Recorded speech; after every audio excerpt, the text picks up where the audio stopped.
After not seeing him for a month, John just thrust a divorce lawyer's business card at me without even asking.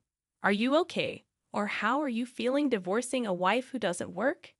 Pay me $1,000 a month as alimony. Sounds good. Take care. John chuckled as he said this, standing beside him. Emily was wrapping her arm around his, wearing a similar smug expression.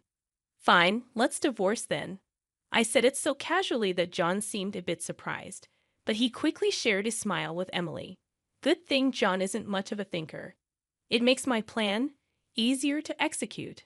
After the divorce papers got approved, I decided to start my revenge plan on both of them.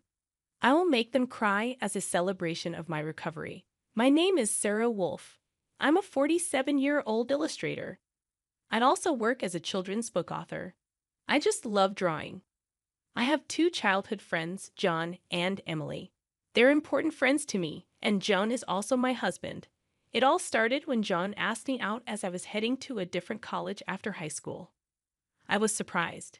I'd thought he was into Emily, but I couldn't say no to a confession from John, whom I had secretly liked. After some thought and consultation with Emily, I accepted John's proposal. Emily's behavior had been a bit problematic since teens, but she was still a dear friend to both John and me. However, Emily had a tendency to snatch other people's boyfriends and then dump them once they became obsessed with her, causing problems time and again. Her parents were concerned, so John and I often spent time with her to watch over her. John and I got married when we were 25, 4 years later. Emily brought her fiancé into our lives. His name was George, a professional working for a top-tier company. Nice to meet you, Sarah and John. I've heard so much about you. Looking forward to our future together. George was very polite, and we all got along immediately. We would get together during holidays and vacations, taking trips or going on long train rides to enjoy some drinks. However, things started falling apart after Emily got pregnant 2 years into her marriage. John and I originally had many siblings, so there was no worry about an heir. So we decided we didn't need children. Both of us loved kids, but weren't keen on actively caring for them. Besides, we loved our freedom to travel and enjoy drinks.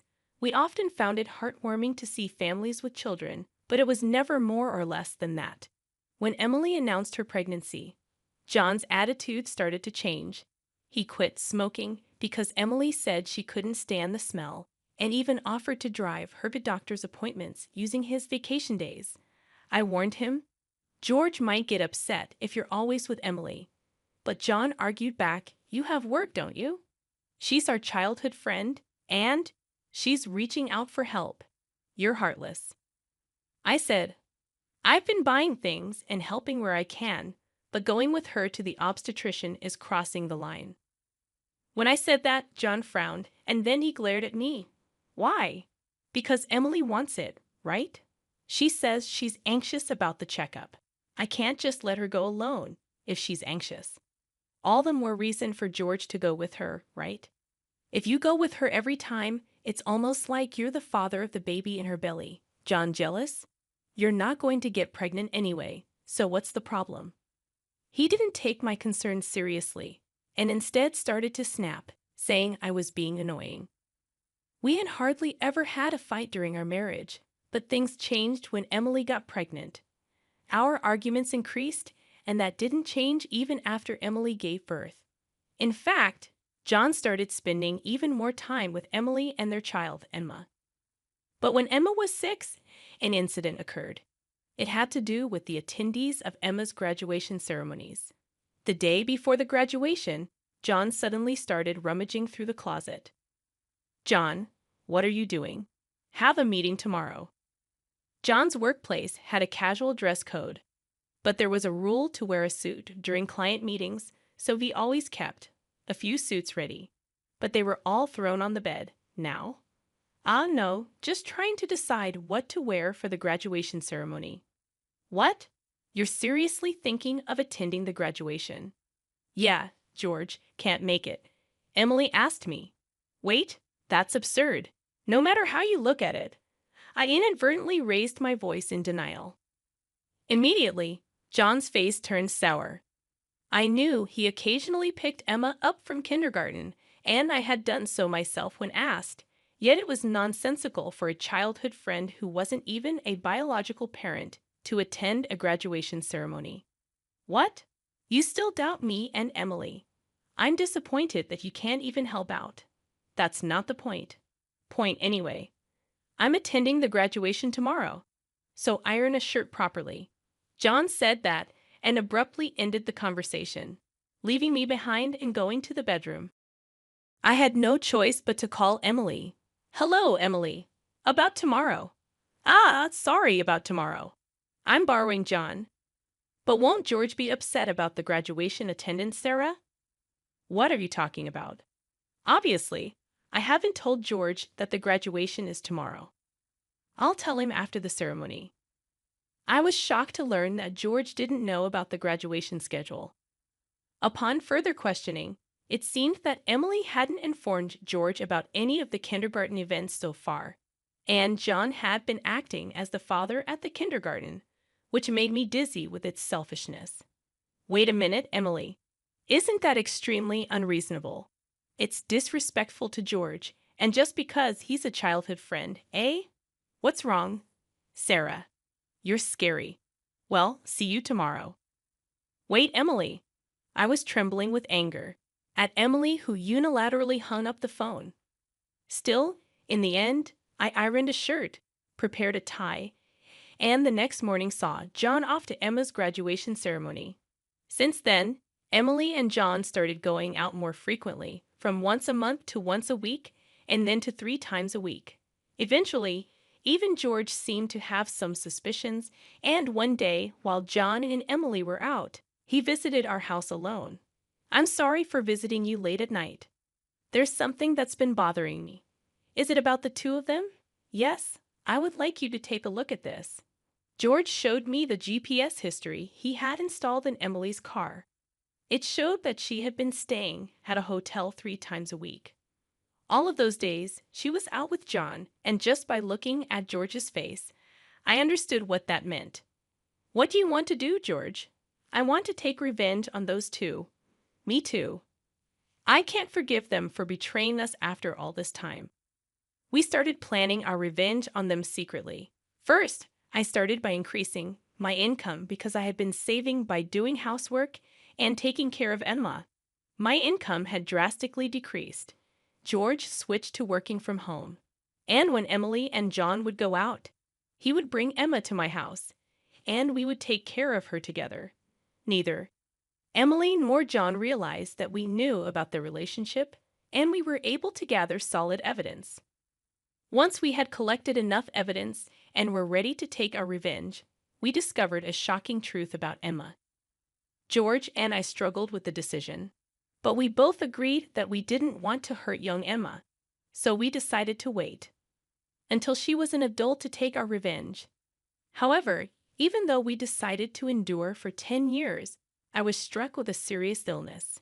I needed long-term hospitalization, and even at best, I wouldn't be discharged for at least 2 years. Although I could work from the hospital room, it was certain that I would have to reduce my workload. After informing George about the situation, I consulted John.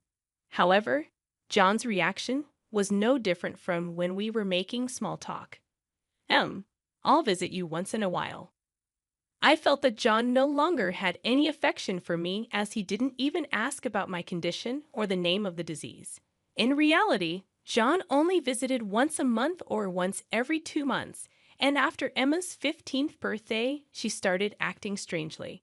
Although she used to visit me almost every day right after I was hospitalized, she became distant after her 15th birthday. However, neither George nor I could figure out why, and we were puzzled. Even when we asked Emma, she just said, "Don't worry about it." However, we ended up learning the reason from John, who rarely showed up. Hey, it's been a while. Yeah, it has. John, who had completely transformed into a flashy appearance, walked in without even knocking. After not seeing him for a month, John just thrust a divorce lawyer's business card at me without even asking. Are you okay? Or how are you feeling divorcing a wife who doesn't work? Pay me $1,000 a month as alimony. That's the deal. So take care, John said, grinning from ear to ear. Beside him, Emily wrapped her arms around John's with a similar expression on her face. Fine, let's divorce then, I casually agreed, which seemed to surprise John for a moment. But he quickly exchanged smiles with Emily. It was good that John wasn't the type to think too deeply. That's why my plan worked so well.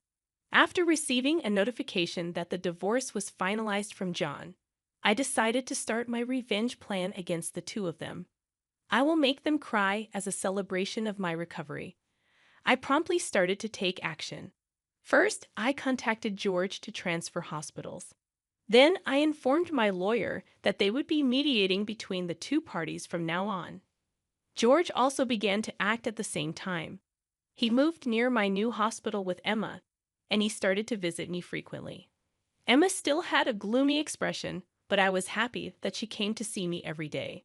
Most of my belongings were already in the hospital room. So I told John to dispose of the rest. I didn't want to bring anything that the two of them might have touched into my new life. Once the hospital transfer and George and Emma's move settled down, I received a call from John. I had only left my seat for a few minutes, but my smartphone already showed 30 missed calls. I answered the phone, feeling exasperated. What? Hey, what the hell is going on? I could hear the voice of a troubled real estate agent behind John's panicked voice. I also heard Emily yelling, which made me feel sick. What do you mean? What's going on? It's obviously about the house. Why do we have to move out? John shouted at me as if it wasn't his fault at all. I replied to him coolly, obviously because that's my house. Huh. John seemed to have completely forgotten. But the truth was the house we lived in was a room I rented as a workspace. When I started to make a living as a freelancer, at that time, I didn't have enough income to maintain two houses, and John didn't have enough income to live alone. So he ended up moving into my place. Therefore, Jan had never paid the rent or utility bills for that room. Although I received some money from him for living expenses, it wasn't enough to maintain the place. Unfortunately, that room was already canceled. It was far from the hospital I transferred to, so I had processed the cancellation the day after submitting the divorce papers. I didn't inform him because the real estate agent who knew the situation said they would contact him. George and Emma suddenly disappeared, and our house was sold. What are we going to do about our new house? I don't know. Maybe stay in a business hotel for now. As I turned on the speaker and started working, John yelled in frustration, "Don't screw with me." However, he seemed to remember something and started speaking in a more soothing tone. Well, whatever. When will you transfer the money? We're running low on cash. What are you talking about? Huh? Don't mess around. I told you to pay $1,000, didn't I? Oh, I don't recall agreeing to that. My nonchalant response was met with incoherent screaming from John on the other end of the phone. Apparently, he thought he could get money from me and had been squandering it. Even if he had $1,000 left, how did he plan to get by for the rest of the month? Hey, don't just stay silent. Say something. There's really nothing to talk about. My retort left John momentarily dumbfounded, but he soon started yelling again, growing increasingly annoyed. I addressed John in as cheerful a tone as I could muster. Anyway, we're basically strangers now, so please don't contact me anymore. You'll hear from my lawyer. Huh? Lawyer? Hey, wait a minute. I hung up without listening to John's response. He tried calling back several times, but I ignored it, and eventually the calls stopped. However, angry that I didn't answer, John started ignoring calls from my lawyer. He certainly had a childish side, but I never imagined he'd be the kind of person who didn't mind causing trouble for others. I sighed deeply at John's selfishness. A few months later, after a temporary discharge from the hospital, I visited John's parents' house. In front of me were John and Emily, both looking small and trembling. You telling my parents is a low blow. Oh, I just reported that we got divorced. Jan glared at me in response to my answer, but he shrank back under his father's stern gaze.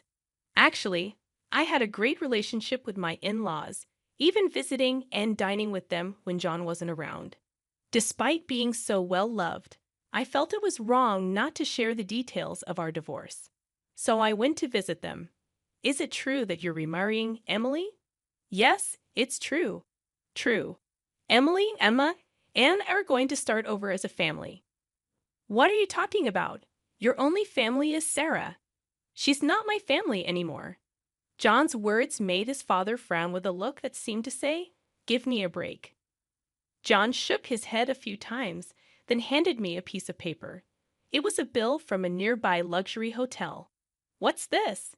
It's the bill from the hotel we stayed at. John, acting as if it was obvious, pointed at the bill on the table, then suddenly collapsed. Oh, what the heck, Mom? I didn't raise you to be like this.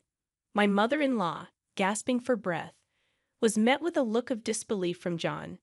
Next to him, Emily wore the same expression. Why are you so angry? It's just that the family is changing because I'm getting married. Plus, you'll have a grandchild, a blood-related one at that. Aren't you happy? You two didn't. My mother-in-law, looking as if she couldn't believe what she was seeing, glanced at Emily, then turned her gaze to me. Both my in-laws understood that I didn't want children and still treated me as their own daughter. Of course, they treated Emily, my childhood friend, similarly. But there was always a boundary between a daughter-in-law and a friend. I remembered Emily often complaining about that. So I was certain my mother-in-law wouldn't be happy about this situation, and Emily should have known it too. You dote on Emma, right? It'll be your grandchild, so you'll be happy, right? It's because she's a child I've known since she was little. Oh, but half of her blood is from John, right? Even after all this, Emily, showing no sign of remorse and acting as if she couldn't understand the problem, gave me goosebumps. At that moment, someone who had been silent until now spoke up. Enough already. It's disgusting, huh? Emma, who had been playing with her smartphone in the corner of the room, spoke to Emily without looking up. The room fell into a stunned silence. My dad is the only one I consider my father, whether we're related by blood or not. He's the only one. But you know, John has always been the one to attend your school events. I heard everything from Dad, how he was always informed of the event dates after they were over, how eventually even the events themselves were kept from him. But Dad always said I was his daughter, so I am his daughter, and I will never be yours. Emma glared at Emily as she said this. Then, sitting beside me, she switched to a more concerned tone. You know, when I found out about this, I thought you would hate me. But Dad said that wasn't the case, so I came here today. Emma, I love you so much. You were so kind to visit me every day while I was in the hospital. I was really happy, Sarah. Emma, perhaps relieved of her anxiety, teared up and hugged me tightly. It might indeed be a child resulting from an affair between John and Emily. Yet it's a child I've taken care of for 15 years. There's no way I don't have affection for her. Speaking of which, Emily, weren't you curious why I wasn't surprised when I found out Emma is John's daughter? Ah! Emily looked startled. Before she could speak, a new person entered the room. We knew from the start, 10 years ago actually. George suddenly appeared. Understandably so, as she had recently unilaterally demanded a divorce, citing irreconcilable differences. I was shocked when you mentioned divorce. Oh, and, unfortunately, you're not divorced yet. The divorce papers are still here. Didn't you notice? What? I figured it wasn't in Emily and John's nature to confirm things. But I couldn't help but be stunned that Emily, despite the 100-day waiting period for women to remarry, hadn't noticed for months. So, Emily is still my wife, and Emma is still my daughter. Well, since there won't be a wife, though. Wait, what do you mean? A 15-year-old can choose their parent. That's not true. Emma wants to be with Mom, right? Emily said that and looked at Emma. Emma frowned at Emily and held my hand. Emily was speechless at that and glared at me. Then John suddenly burst into laughter. So that's what it is. You two are together, huh? But too bad. Isn't it impossible to live on George's salary alone? Can you stop making weird assumptions? Also, it seems George earns double the amount you think. Emily knows about it, huh? It's probably a bluff. A lol. Besides, it's impossible for you to work while dealing with your illness. You'll just die miserably somewhere. This time, I laughed at John's huge misunderstanding. John, seeing me suddenly start laughing, was getting frustrated. You didn't know about my income, did you, huh? It's probably just a bit more than a part-time job. No, it's different. My annual income is $500,000, huh? John's eyes and mouth were wide open in shock. Emily was also stunned. In fact, over the past 10 years, I had become a popular children's book author, and my income had skyrocketed from essays, interviews, and the like. Moreover, a film adaptation is planned soon, so my income is skyrocketing. Liar. Oh, do you want to see this? I said that and showed Emily my bank account screen. It clearly showed a large amount of money being deposited every month. Emily was at a loss for words when she saw it. Sarah, let's make up, huh? What are you saying? Emily was furious at John's words. Blinded by the money, I watched them blankly and then opened my mouth. Well, if you want to get married, feel free. Oh, and I'll definitely take the compensation for damages, Sarah. Wait, Sarah. Ignoring John's words, I took Emma's hand, and after saying goodbye to my in-laws, I left their house. John originally worked at my father-in-law's company, but it was revealed that he was lying about going out for sales, and he was fired. My father-in-law planned to forcibly put him on a friend's fishing boat and work him to the bone. Working on a fishing boat was tough for an indoor-loving John, and he contacted me several times. But each time, I notified my father-in-law, and eventually, the calls stopped. Emily lost custody to George and got divorced. She seemed uninterested in John, who couldn't afford luxuries and didn't seem to chase after him. She was disowned by her family and lived alone in a rundown apartment. She hadn't worked at all since getting married, and since she had always made others do things for her, she couldn't do anything herself. And there were hardly any places that would hire her as a full-time employee. Still, she had to pay for her living expenses and child support, so she worked multiple part-time jobs and barely made ends meet. After entering high school, Emma worked hard every day to study abroad and go to a prestigious university overseas. Being originally diligent, her dream is to translate my picture books and deliver them to children all over the world, which makes me happy. As for me, my picture books are selling well, and I am receiving more and more offers for anime adaptations and merchandise. My illness is also progressing well, and although I am still hospitalized, my doctor recently told me that I might be able to leave the hospital next year. And one more thing, George and Emma come to visit me every day.